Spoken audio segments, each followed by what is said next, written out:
Mohamed Bouazizi, le jeune Tunisien qui en s'immolant allait déclencher sans le savoir le printemps arabe.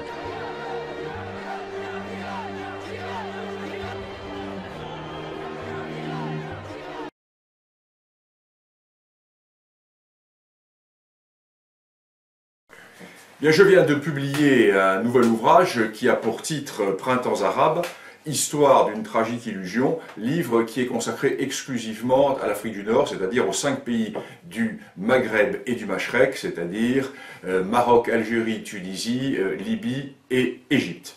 Alors ce livre était une nécessité parce que jusqu'à présent aucune étude synthétique et aucune étude d'ensemble n'avait été faite, et ce livre part d'une première constatation, c'est qu'il n'y a jamais eu de printemps arabe. Pourquoi ? Cette notion de printemps arabe est une notion qui est totalement artificielle, parce que le terme fait allusion à des événements qui se sont déroulés au XIXe siècle en Europe et qui étaient liés aux questions de nationalité. Or, ni au Machrek ni au Maghreb, ce qui s'est passé entre 2010 et 2013 n'a eu un lien avec le nationalisme, puisqu'il s'agissait de questions qui étaient plutôt des questions d'ordre social.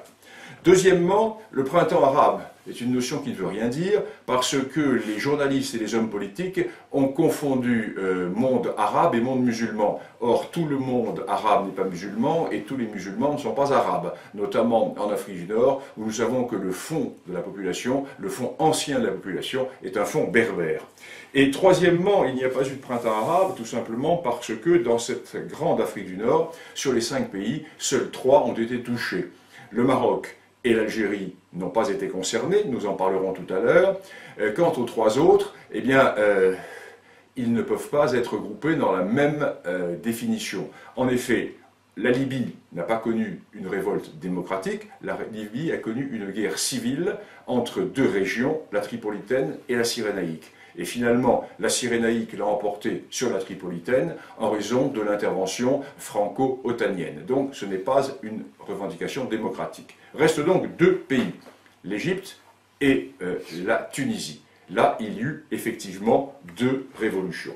Alors 2 révolutions qui débutèrent en Tunisie fin 2010, en Égypte début 2011. Dans les 2 cas, les révolutions furent déclenchées par les citadins, par des citadins, j'allais dire, par des nantis, qui demandaient plus de démocratie, qui demandaient plus de liberté, mais le mouvement a pris une ampleur révolutionnaire parce qu'il a été inscrit sur un substrat de profondes revendications d'ordre social, notamment en Tunisie. En Tunisie, depuis des années, les régions défavorisées du centre du pays étaient en quasi-révolte sociale, et ce mouvement, qui était peu connu car il était excentré, a rejoint un mouvement qui s'est développé dans les capitales. Donc, en Égypte et en Tunisie, 2 mouvements qui partent des capitales et qui vont être en partie rejoints par des mouvements populaires qui sont beaucoup plus provinciaux. Point commun entre la Tunisie et l'Égypte, les 2 pays sont gouvernés par des vieillards malades, qui sont au pouvoir depuis des années. En Égypte, Ben Ali depuis 24 ans, en Tunisie, Ben Ali depuis 24 ans, en Égypte, le général Hosni Moubarak depuis 30 ans.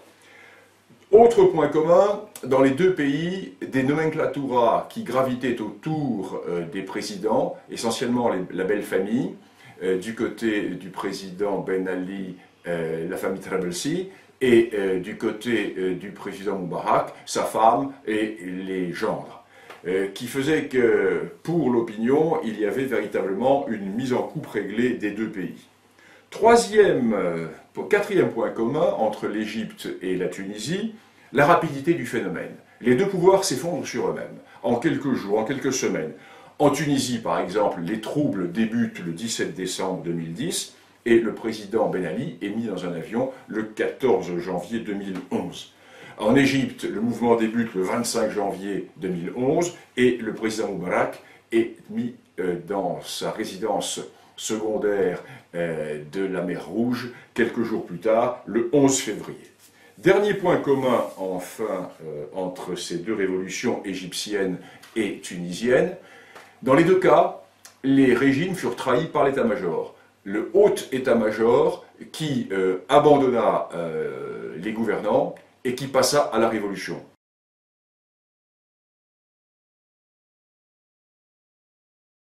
Et il faut bien constater que les islamistes ne furent point à l'origine de ces deux phénomènes. Et ces islamistes vont, dans un second temps, coiffer ces deux révolutions. Pourquoi? Eh bien, parce que les islamistes sont organisés, ils appartiennent à deux grandes catégories. Il y a les salafistes, qui sont les fondamentalistes que nous connaissons, et il y a un autre mouvement qui, lui, est un mouvement organisé, structuré, et qui est supranational, c'est le mouvement des frères musulmans. Les frères musulmans, fondés dans les années 1920 en Égypte, ont une idée qui est très claire, qui est le retour au califat. Vous me direz, tous les fondamentalistes musulmans sont pour le retour au califat, c'est-à-dire au temps postulé béni de l'unité postulée également du monde arabo-musulman qui permit les conquêtes du début de l'expansionnisme en dehors de l'Arabie après la mort du prophète Mohammed. Alors, ces fondamentalistes se divisent en fait en deux catégories. Il y a les fondamentalistes qui constituent une sorte, j'allais dire, une sorte de franc-maçonnerie de l'islam avec une vocation de prise de contrôle globale du monde arabo-musulman. Ce sont les frères musulmans. Et ces frères musulmans sont actuellement au pouvoir, étaient actuellement au pouvoir avant les révolutions tunisiennes et égyptiennes. Ils étaient au pouvoir en Turquie, avec l'actuel président Erdogan, qui est un frère musulman et qui, autour de lui, a tout un état-major des frères musulmans. Et ces frères musulmans vont être encouragés par les États-Unis. Alors, ceci est fondamental, parce qu'il faut bien voir que les États-Unis ont joué un rôle tout à fait déterminant dans ces prétendus printemps arabes. Pourquoi? Les États-Unis veulent se dégager du Moyen-Orient. Ils veulent se dégager pour plusieurs raisons. D'abord, ils ne sont plus la puissance planétaire qu'ils voulaient être il y a encore une décennie. Deuxièmement, parce qu'ils constatent que le Moyen-Orient est compliqué et qu'ils perdent de l'argent et une influence internationale. Et troisièmement, parce que la révolution des schistes bitumineux aux États-Unis fait que l'industrie américaine ne va plus avoir besoin du pétrole du Moyen-Orient. Donc, les Américains veulent se dégager, mais ils ne veulent pas abandonner leur allié israélien, et ils ne veulent pas laisser un champ de ruines derrière eux. L'expérience de l'Irak leur a servi de leçon. Donc, ils vont avoir l'idée de sous-traiter leur départ avec les frères musulmans. Ils vont avoir l'idée d'un pacte avec les frères musulmans. Leur allié turc est fidèle, et il est frère musulman. Les rapports se passent fort bien avec lui, ils peuvent compter sur lui, et ils se disent que si, au lieu de laisser les fondamentalistes prendre le pouvoir dans tous ces pays arabo-musulmans, s'ils pouvaient installer un mouvement structuré et supranational, cela maintiendrait certainement, sera un facteur d'ordre pour cette région. Et ils vont encourager les frères musulmans. Je prends un seul exemple. En Égypte, jusqu'au bout, l'ambassadeur des États-Unis, c'est une femme qui s'appelle Ann Patterson, va soutenir les frères musulmans et le gouvernement Morsi, jusqu'au bout.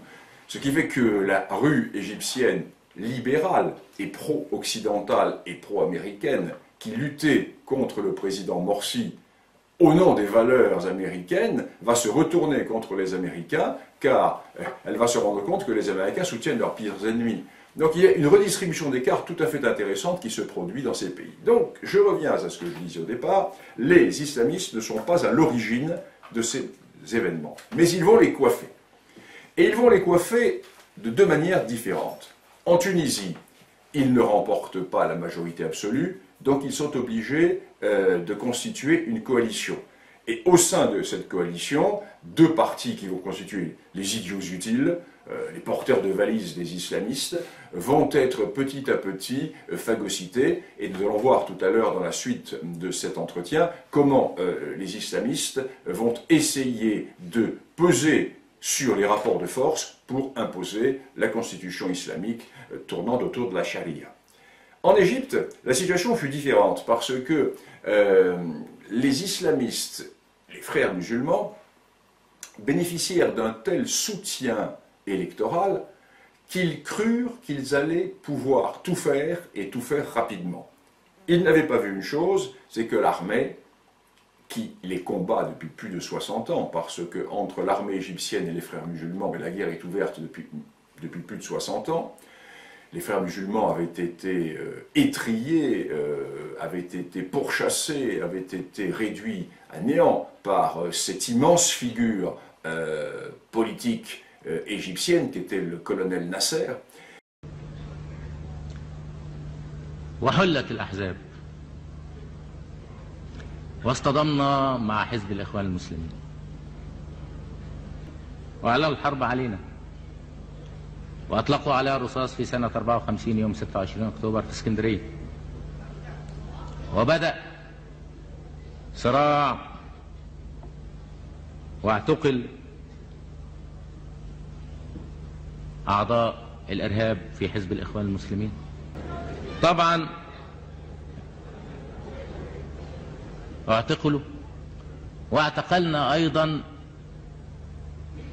جميع تنظيمات الإخوان المسلمين القديمة وقلنا إن العملية مش عملية بسيطة، عملية مش عملية اغتيال جمال عبد الناصر. اغتيال جمال عبد الناصر هيطلع 1000 واحد زي جمال عبد الناصر، ولكن اغتيال الشعب لا يمكن إن احنا نقبله بأي حال من الأحوال. Et ces frères musulmans sont en guerre permanente contre l'armée, bien sûr. Et ils n'avaient pas vu que l'armée jouait un rôle excessivement habile. L'armée s'est rendue compte, dans un premier temps, qu'elle ne pouvait pas aller contre les frères musulmans car ils étaient trop soutenus par la population. Donc, ils ont laissé ces frères musulmans croire qu'ils avaient gagné pour les laisser aller au-delà de ce qui était supportable. Et croyant qu'ils avaient gagné, croyant qu'ils allaient pouvoir transformer l'Égypte en théocratie islamique, ils ont pris des mesures qui leur ont dressé l'hostilité de plus en plus forte de la population.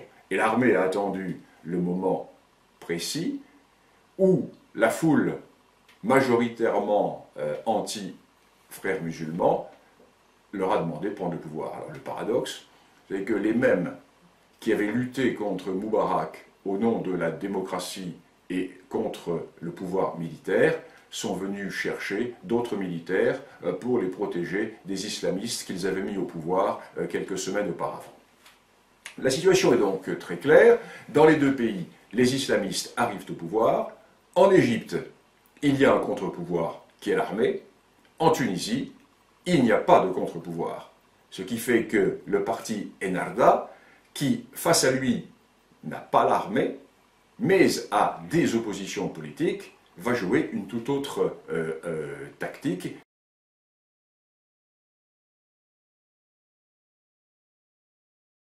Dans le cas du Maroc, ce qui s'est passé, c'est très simple, c'est que le roi ne s'est pas laissé déborder par la rue. Le roi a anticipé. Pourtant, la crise sociale est importante au Maroc, mais le roi a réussi très habilement à montrer à l'opinion marocaine que les protestataires n'étaient pas des réformistes, mais des révolutionnaires. En fait, les protestataires qui tenaient la rue et qui étaient supportés par la presse européenne, qui avaient les yeux de chimène pour ces révolutionnaires, comme d'habitude, bien entendu, l'État marocain a réussi à montrer que ses opposants étaient divisés en deux catégories.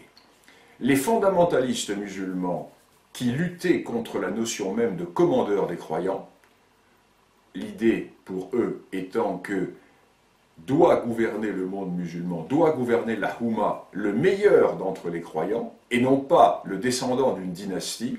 Ce sont donc les égalitaristes qui se rattachent dans une certaine mesure au kharidjisme que nous avons connu au 8e ou 9e siècle, les grandes révolutions égalitaires islamiques, et en face, les laïcs gauchistes qui, eux, contestaient la notion même de monarchie.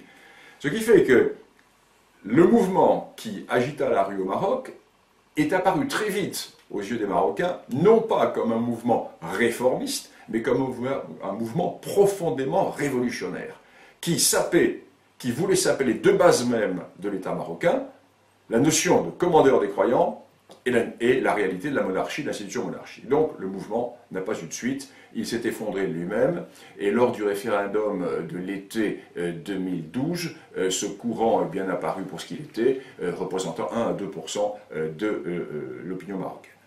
En Algérie, la situation fut différente.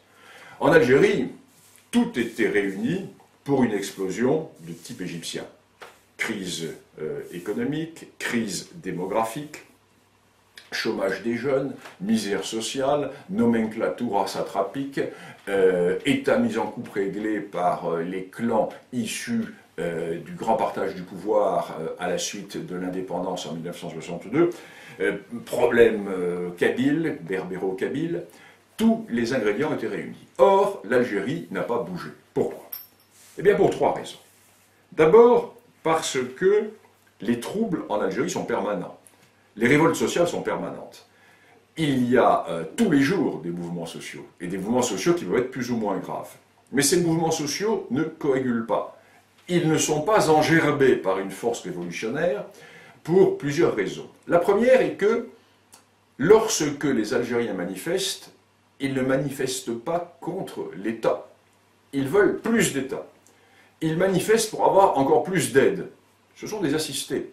Le gouvernement algérien a fort bien réussi sa politique de mise sous assistanat d'une population complète.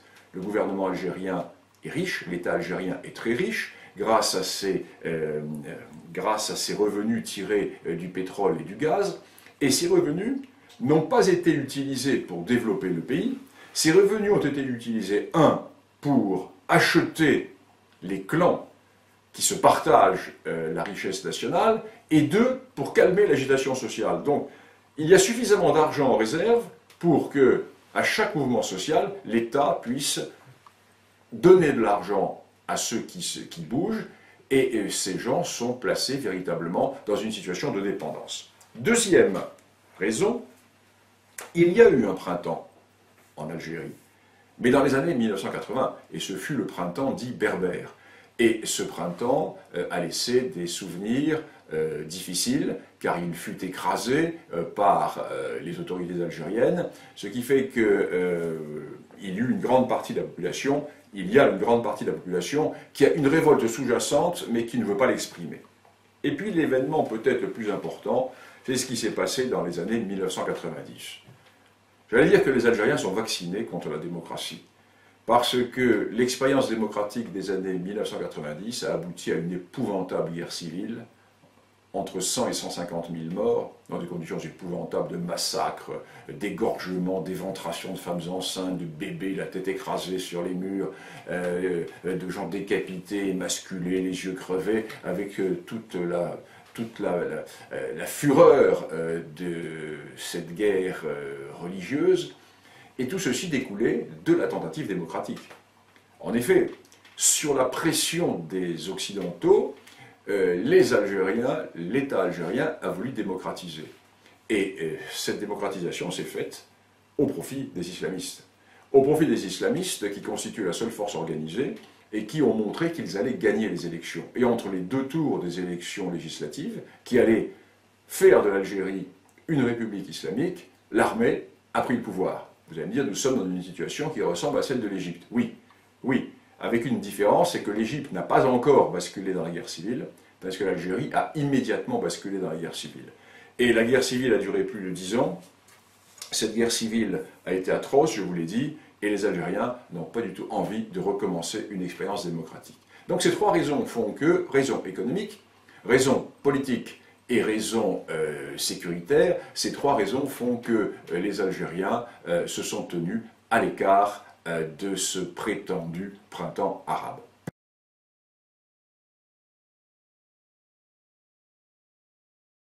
Alors aujourd'hui, nous sommes donc au mois d'août 2013, au moment où mon livre se conclut, car mon livre couvre la période 2010-2013. Eh bien, au mois d'août 2013, quelle est la situation? Quel est le résultat de ces prétendus printemps arabes dans les trois pays qui furent agités par des soubresauts divers et contradictoires, c'est-à-dire Égypte, Tunisie et Libye? En Tunisie, la révolution s'était faite pour plus de liberté. Aujourd'hui, les opposants sont assassinés. Des maquis islamistes tiennent une partie de la dorsale de la Kroumiri. Et les islamistes du parti Ennahda qui sont au pouvoir veulent imposer la charia, la constitution islamique, dans un pays qui avait été laïcisé par le président Bourguiba. Et ces musulmans, ces islamistes, qui sont au pouvoir, sont entre guillemets des modérés par rapport aux fondamentalistes. Parce qu'il y a un fort courant fondamentaliste qui pousse pour aller au-delà de la charia et qui parle de propositions qui nous paraissent aussi saugrenues que le retour à la polygamie, l'excision clitoridienne ou le mariage avec les filles à peine pubères. Débats qui sont étalés sur la place publique en Tunisie. Alors, en Tunisie, où existe une élite qui est parfaitement cultivée et qui est très occidentalisée, tout ceci a du mal à passer. Cependant, au point de vue rue, au point de vue pouvoir de la rue, les opposants n'ont pas l'organisation des islamistes. Ce qui fait que les opposants sont à l'heure actuelle probablement plus nombreux que les islamistes, mais les islamistes sont mieux organisés que leurs opposants qui sont divers, qui sont à la fois des libéraux, qui sont à la fois des conservateurs, qui sont à la fois des nostalgiques de l'Ancien Régime. Il n'y a pas une union de ces opposants. Les islamistes sont à peu près les maîtres du jeu jusqu'aux prochaines élections. Nous allons voir ce que vont donner les prochaines élections. Et la différence entre la Tunisie et l'Égypte, c'est qu'en Tunisie, l'armée n'a pas le rôle qu'a l'armée en Égypte. L'on nous dit que l'armée tunisienne est une armée républicaine. Oui, jusqu'à quand? Il n'est pas impossible que l'armée tunisienne finisse par réagir si le pays part dans une phase d'anarchie complète. En Égypte, la situation est également paradoxale parce que les libéraux qui ne supportaient plus leur vieux chef militaire, c'est-à-dire le général Moubarak, ont inconsciemment mis les islamistes au pouvoir et se rendant compte de ce qu'ils avaient fait et des malheurs qui les attendaient, ils se sont tournés vers d'autres chefs militaires plus jeunes pour mettre au pas les islamistes. Ce qui fait que nous sommes au retour, un chapitre que j'ai intitulé « De la démocratie au Mamelouk », le retour du pouvoir mamelouk, vieille tradition égyptienne avec l'ordre militaire qui prend le pouvoir. Le problème de l'Égypte est un problème qui est surtout un problème régional. La Tunisie, les événements de Tunisie peuvent être facilement contenus, tandis que les éventuels événements d'Égypte pourraient avoir des conséquences catastrophiques et cataclysmiques pour toute la région, car l'Égypte a plus de 80 millions d'habitants et l'Égypte est coupée en deux. Complètement coupée en deux, nous avons deux Égyptes qui sont prêtes à se sauter à la gorge. Si la guerre civile éclatait, eh bien nous serions dans une phase de conflagration régionale de la plus haute importance. Alors je n'ai pas parlé de la Libye jusqu'à présent, parce que la Libye est rattachée à un autre cas. Il n'y a pas eu une révolution démocratique, il y a eu une guerre civile. Alors dans cette guerre civile, l'intervention franco-otanienne a donné le pouvoir à un camp contre l'autre. Et aujourd'hui, la situation est très claire. Le pays qui existait à l'époque du colonel Kadhafi, en fait la Libye n'a existé que pendant 15 ans, à l'époque où le colonel Kadhafi fut au sommet de son pouvoir, parce qu'autrement la Libye est un non-État, ce sont deux régions qui ont deux histoires, deux cultures complètement différentes, la Cyrénaïque à l'est et la Tripolitaine à l'ouest, séparées par le désert. Le colonel Kadhafi avait réussi à rassembler tous ces ensembles, et le colonel Kadhafi, ayant été assassiné dans les conditions que l'on connaît, parce qu'il fut fait prisonnier, lynché, et fut véritablement torturé par ceux qui l'avaient capturé. Le corps sans vie et écorché de Mouammar Kadhafi, livré à la foule. C'est l'image extrêmement violente de la fin d'un règne de 42 ans en Libye. Le colonel Kadhafi, traqué dans sa ville natale de Sirte, qui venait de tomber aux mains des rebelles, a été capturé hier matin alors que son convoi tentait de quitter la ville, puis exécuté. C'est une frappe aérienne de l'OTAN qui aurait stoppé les voitures. Couvert par ses derniers fidèles, Kadhafi se serait alors réfugié dans une conduite d'égout. Débusqué et capturé, il est placé sur cette voiture après avoir été 2 fois blessé par balle et visiblement lynché par des militants rebelles hystériques. Une balle dans la tête aurait mis fin à ses souffrances. L'OTAN et les membres de l'OTAN n'étaient pas dans une phase de lutte contre Kadhafi, dans une phase de destruction de Kadhafi. Il y a une volonté de mise à mort de Kadhafi, comme si certains voulaient que Kadhafi devienne silencieux et ne puisse pas parler et ne puisse pas raconter peut-être quelques secrets peu avouables dans ses relations politiques ici ou là. Alors aujourd'hui, à la différence de l'Égypte, la Libye est un pays qui ne comporte aucune force structurante. Parce qu'en Égypte, même si le pays sombre dans l'anarchie, il y a une force structurante qui est l'armée. En Libye, il n'y a pas d'armée. Il n'y a plus de force structurante politique, il n'y a plus de force structurante militaire, il n'y a pas non plus de force structurante religieuse, car les composantes religieuses entre les soufis et les fondamentalistes sont éclatées. Et aujourd'hui, le grand problème de la Libye est un problème de contagion régionale.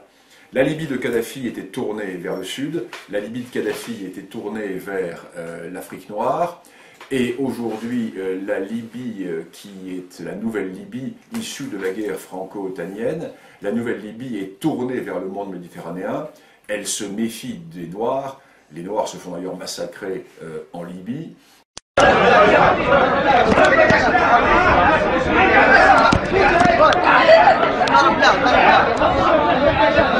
قول العلم يا كلب قول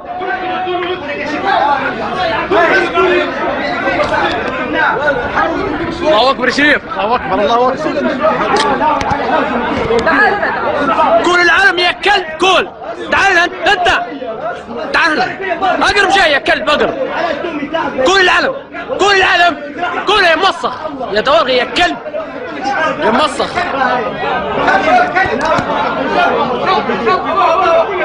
قول تعال انت يا كلب انت الثاني صبي دويا يا كلب صبي صبي يا كلب صبي وين عاد فتنا متصوير يا انا بدي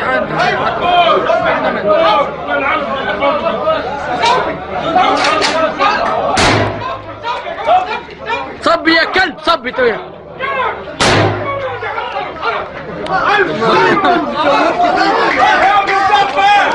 الله اكبر.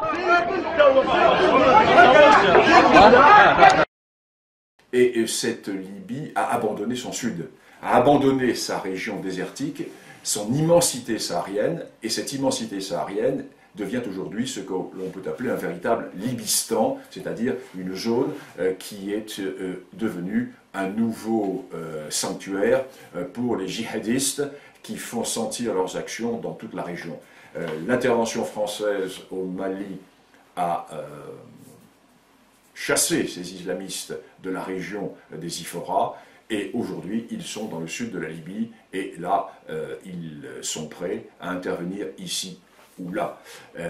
Ils interviennent notamment dans toute la région jusqu'au Tchad. Les liens commencent à être établis, et sont certains, avec Boko Haram au Nigeria. Ils ont des liens avec le Seleka de la République centrafricaine. La contagion se fait avec le Soudan. Nous sommes là dans une zone grise qui va être au cœur de la géopolitique, de l'actualité et du terrorisme dans les années à venir. Voilà donc les quelques développements que je pouvais faire à propos de mon nouveau livre qui vient de sortir sur l'histoire des printemps arabes en Afrique du Nord, histoire d'une tragique illusion.